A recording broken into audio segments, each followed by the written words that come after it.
gente fala sobre escolhas fatoriais. É um tema que eu fiquei meio que devendo para vocês. Porque quando a gente começou a falar de análise fatorial, né, o nosso pretexto foi falar sobre como é que a gente mede uma variável latente. Né?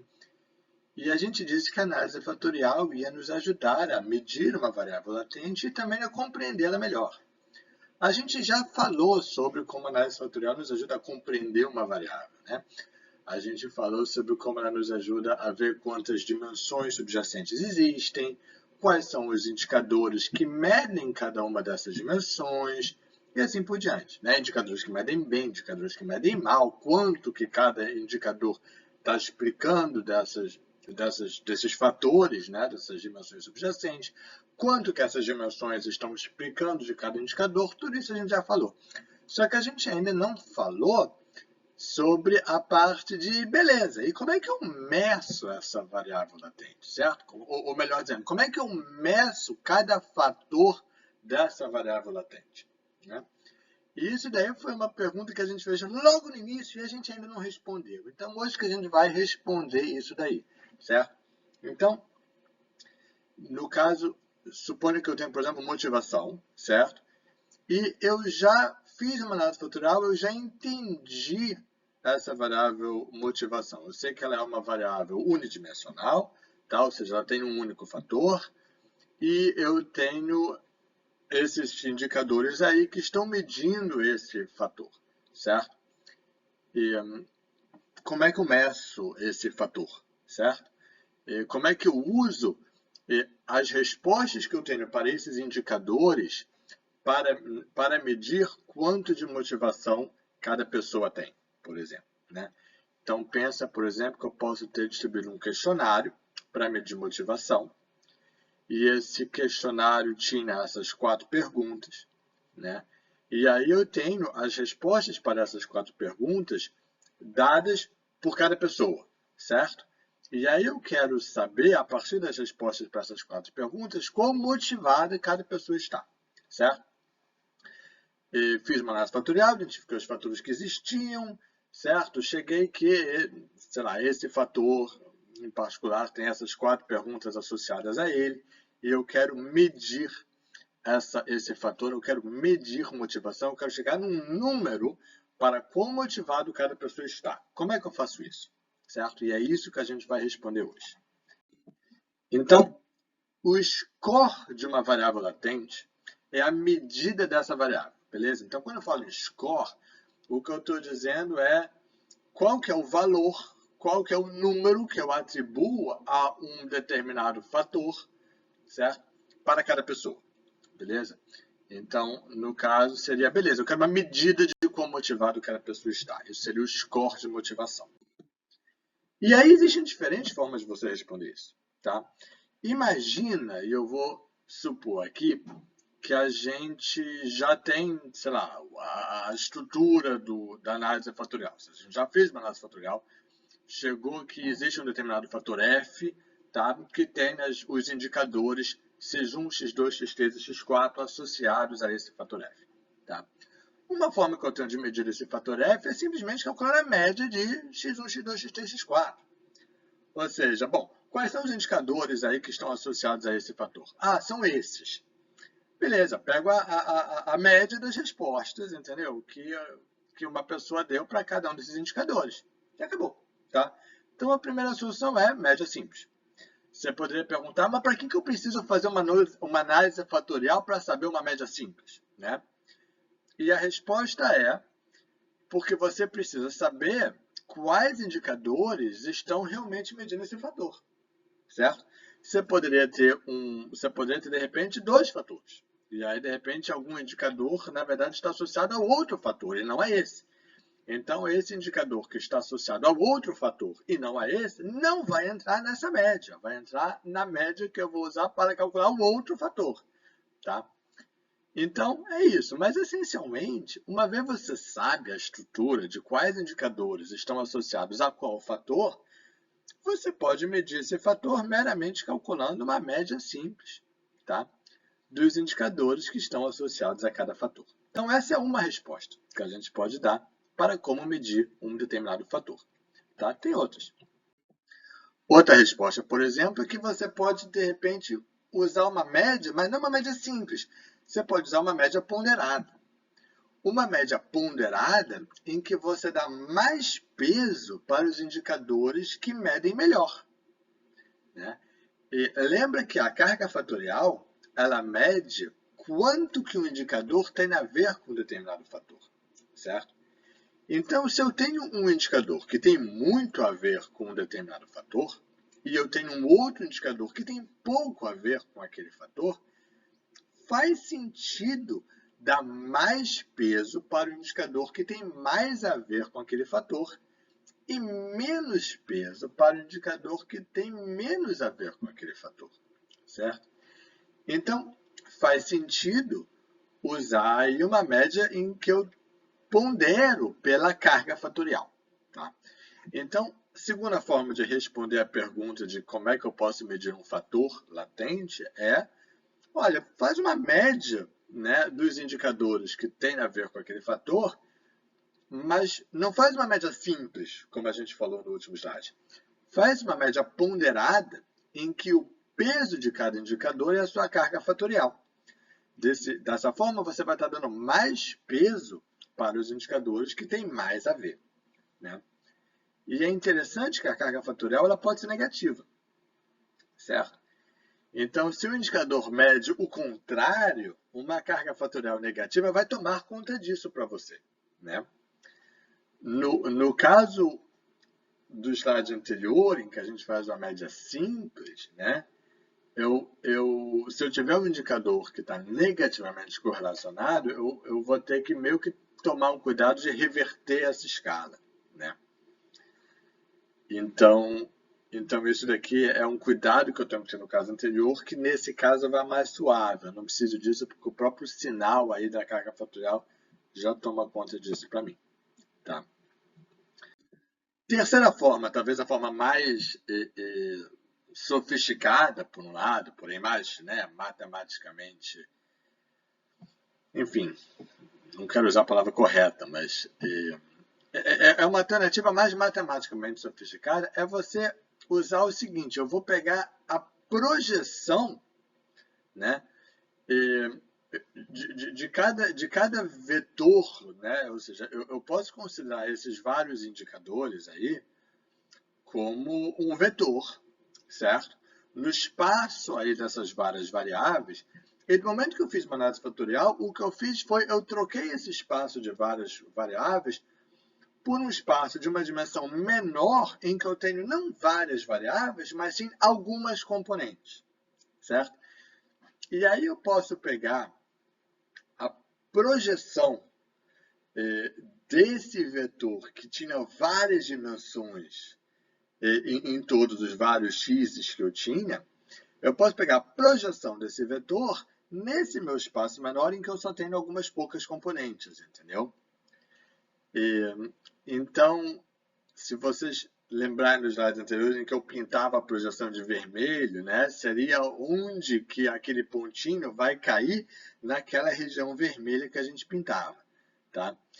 Então, isso daí, matematicamente, você obtém meramente pegando a matriz com todas as respostas dos indicadores, né, os x's, né, e projetando nesse vetor U que contém aí a componente principal associada a esse fator.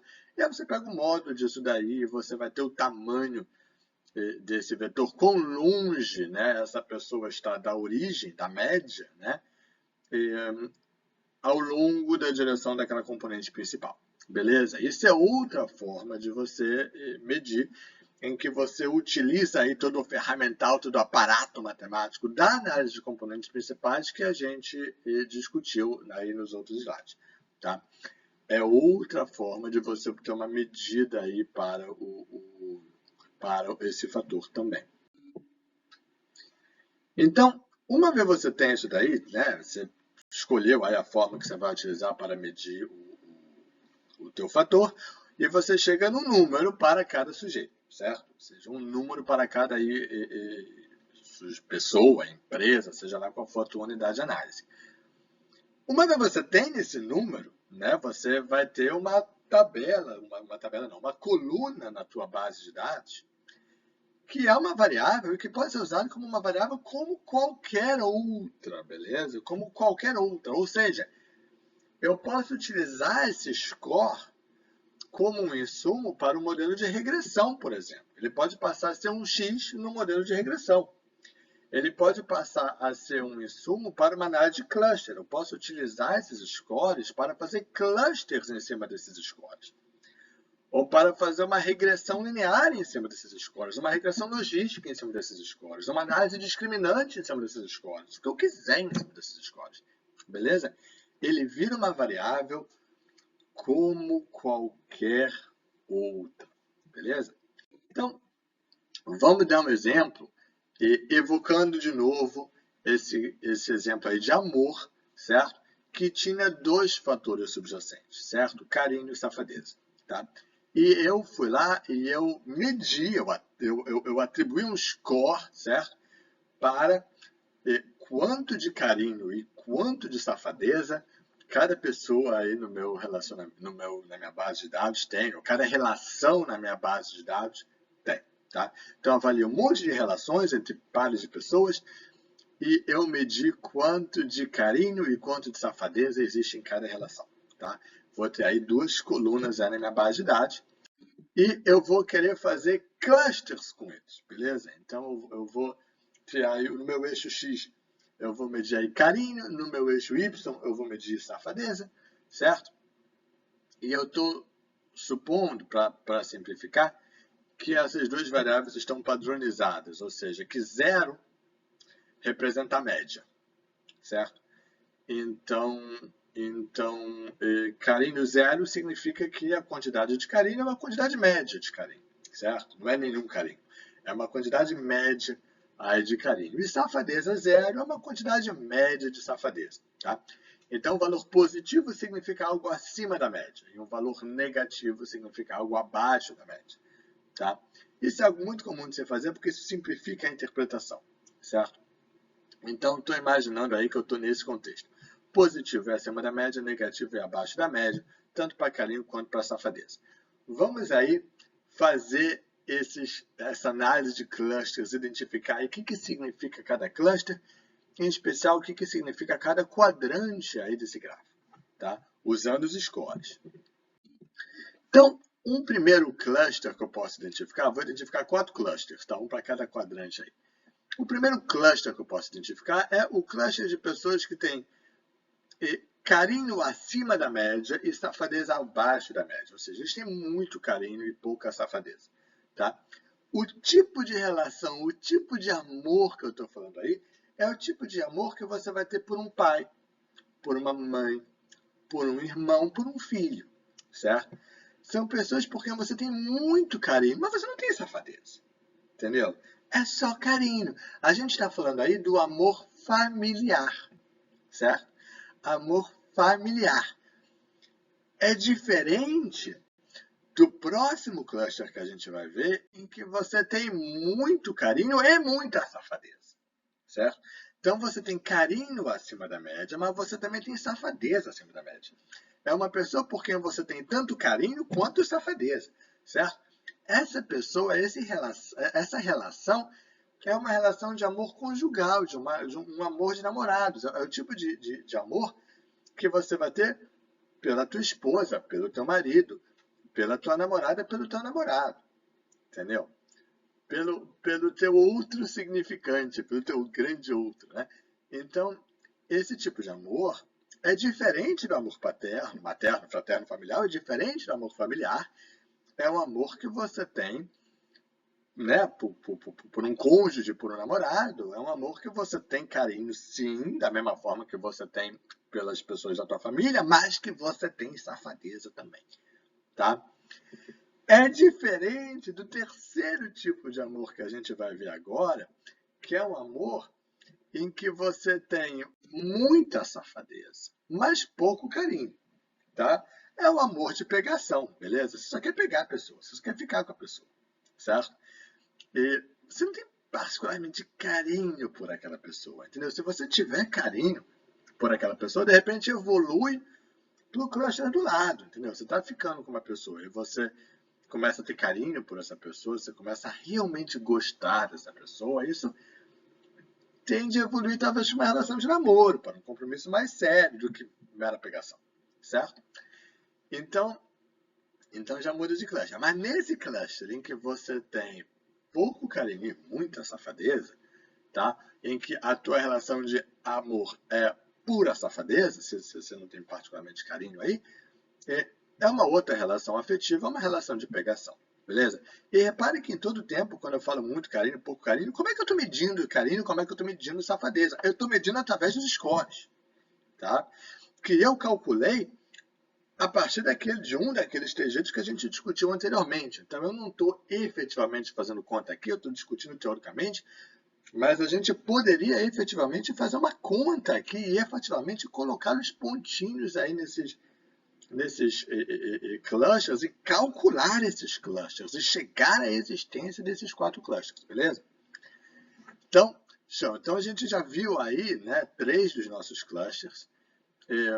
Um amor familiar, o amor conjugal ou de namorado, e o amor de pegação. Tem um 4º cluster, que é o caso de, né, quando você tem uma relação que não tem nem carinho e nem safadeza. E esse é o tipo de relação que a gente nem qualificaria como amor, certo? Isso é outro tipo de relação. É, por exemplo, uma relação profissional. É, por exemplo, uma relação, sei lá, tá? Ia falar em amizade, mas amizade você pode ter algum carinho ainda, né? Então, mas né, você tipicamente vai ter algum carinho numa relação de amizade. Talvez um carinho de outro tipo, não sei. Enfim. Mas esse, né, na ausência de carinho e na ausência de safadeza, você já não está mais falando aí de um tipo de amor, você está falando de um outro tipo de relação. Esse é o nosso 4º cluster, beleza? Então, excelente. Então, isso daqui é um exemplo de como a gente poderia usar os scores de uma análise fatorial para discutir clusters e para fazer uma análise de clusters, beleza? Show. Aqui a gente vê aí os 4 clusters numa figura só, tá? Outro exemplo é que a gente pode usar os scores para resolver um problema de multicolinearidade, beleza? Aí já é um exemplo um pouco mais técnico aí de aplicação à resolução de um problema que acontece em regressão, um problema técnico, tá? Que é o seguinte, vai ter uma base de dados, certo? Que eu quero usar para uma regressão, mas eu tenho um pequeno problema. Os meus x's, eles são correlacionados, tá? E eles são correlacionados de modo que a regressão fica ruim, tá? Gera um problema de multicolinearidade, tá? Então, só para dar uma breve recordação do que é um problema de multicolinearidade, sem sair muito do nosso tema, né? Quando eu faço modelo de regressão, eu tenho uma variável dependente e eu tenho variáveis independentes. E uma premissa do modelo de regressão é que as variáveis independentes sejam independentes. Certo? Independentes. Por isso que ela se chama de independente. Tá? E se eu tiver um modelo de... né, se eu tiver uma situação em que as minhas variáveis independentes, os meus x, não sejam independentes, isso gera uma série de problemas para o modelo de regressão, que eu não vou entrar aqui para não sair muito do tema. Tá? Mas isso gera uma série de problemas. Tá? Então, como é que eu posso evitar esse tipo de problemas, né? Seria muito lindo se eu pudesse trocar essas variáveis que estão correlacionadas por um outro conjunto de variáveis que meçam a mesma coisa, mas que não estejam correlacionadas, que sejam independentes, que não vão me dar um problema de multicolinearidade, certo? Então, como é que eu posso? Será que é possível fazer isso? E a verdade é que sim, pelo menos em parte é. Tá? O que eu posso fazer? Quando eu tenho um grupo de variáveis que estão correlacionadas, que estão meio que medindo a mesma coisa, por isso é que elas estão correlacionadas, né? Eu posso fazer o seguinte, eu posso fazer uma análise fatorial, pegar essas variáveis e fazer uma análise fatorial. E aí identificar os fatores subjacentes E ao invés de utilizar essas variáveis que eu tinha originalmente, eu vou usar os scores desses fatores que eu calculei, resultantes de uma análise fatorial em cima daquelas variáveis x que eu tinha. Ou seja, eu vou pegar essas variáveis correlacionadas que eu tinha, x, né, os x, e eu vou fazer uma análise fatorial. E eu vou identificar quantos fatores eu tenho subjacentes nessa análise fatorial. Então, digamos que eu tinha 10 variáveis que estavam correlacionadas. Tá? E aí eu identifico que essas 10 variáveis que estavam correlacionadas, né, na verdade, com uma análise fatorial, eu consigo extrair, digamos, 2 fatores que explicam 90% da variância. Tá? Então, eu consigo trocar essas 10 variáveis correlacionadas por 2 variáveis apenas, 2 scores, né, 2 fatores, que vão me resumir 90% da informação que eu tinha antes. Acontece que esses 2 fatores, eles são independentes, certo? Eu posso até fazer uma rotação ortogonal, em que aí, tipo, eles já eram independentes, eles continuam independentes, tá? Esses 2 fatores oriundos de uma análise de componentes principais retêm 90% das informações, da informação que as minhas variáveis originais continham, tá? Mas são independentes, porque a análise de componentes principais força os fatores a serem independentes, porque uma rotação ortogonal força os fatores a serem independentes. Então, agora, ao invés de utilizar as 10 variáveis que eu tinha, eu utilizo 2 scores, que são independentes. E, sendo independentes, eles resolvem o meu problema de multicolinearidade. Tá? Então, é isso que eu estou colocando aqui. Ou seja, ao invés de eu tenho a minha base de dados original, com as minhas 10 variáveis ali que são correlacionadas, tá? Eu pego essas 10 variáveis, eu faço uma análise fatorial, opcionalmente eu faço também uma rotação ortogonal, e aí eu vou transformar essa minha base de dados original numa nova base de dados, em que ao invés de ter as x variáveis, eu vou ter agora os scores dos fatores que são independentes e que, portanto, não tem problema de multicolinearidade. Eu vou poder usar os scores desses fatores na minha regressão sem problema de multicolinearidade. Beleza? Então, beleza. Eu resolvi isso daí. Tá? Resolvi. Então, isso daí ilustra como a gente pode usar uma análise fatorial para resolver um problema de multicolinearidade. Tá? Há um custo nisso daí? Sim, há um custo nisso daí. Sempre há um custo, né? E o custo é o seguinte. Nesses scores dessas 2 variáveis latentes que eu estou utilizando agora, eu não tenho mais 100% da informação que eu tinha antes. Eu só tenho 90%. Então, 10% da informação que eu tinha, eu perdi. Esse é um custo. Tá? Por outro lado, você resolveu um problema de multicolinearidade, que pode ser um tremendo de um problema, e eu dei uma bela simplificada no meu modelo. Porque antes eu tinha 10 variáveis e agora eu tenho 2. Certo? Por outro lado, tá? Então, nesse sentido, você pode argumentar, olha, o custo vale a pena. E sim, talvez o custo vale a pena. Tá? Eu diria que muitas vezes o custo vale a pena. Mas há um outro custo também, que é o seguinte. As minhas 10 variáveis originais, eu sei o que são. Esses meus 2 fatores, nem sempre eu vou conseguir entender claramente o que eles estão medindo. Nem sempre vai ser fácil entender o que eles realmente são. Às vezes vai ficar um pouco abstrato, entendeu? Vai ser, é uma componente principal, é algum tipo de média, alguma, sabe?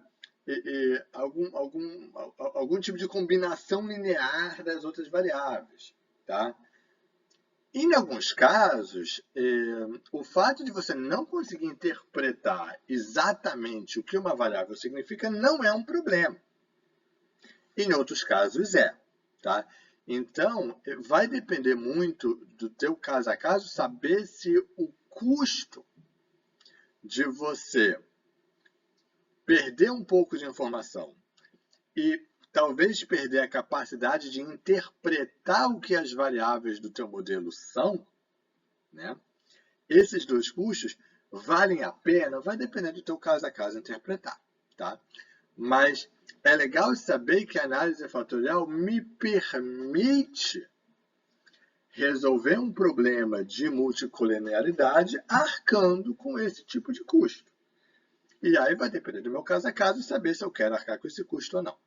Beleza? Então, aí duas aplicações de scores de análise fatorial. A mensagem final que eu queria passar para vocês sobre scores fatoriais é o seguinte. Uma vez você tendo esses scores, você pode utilizá-los como qualquer outra variável. Beleza? Você pode esquecer que eles vieram de uma análise fatorial e utilizá-los, tá? Para fazer qualquer tipo de análise estatística. Beleza? Então, é isso. E espero que vocês tenham curtido aí a discussão de hoje sobre scores de variáveis latentes e como medir aí uma variável latente. Show? Beleza.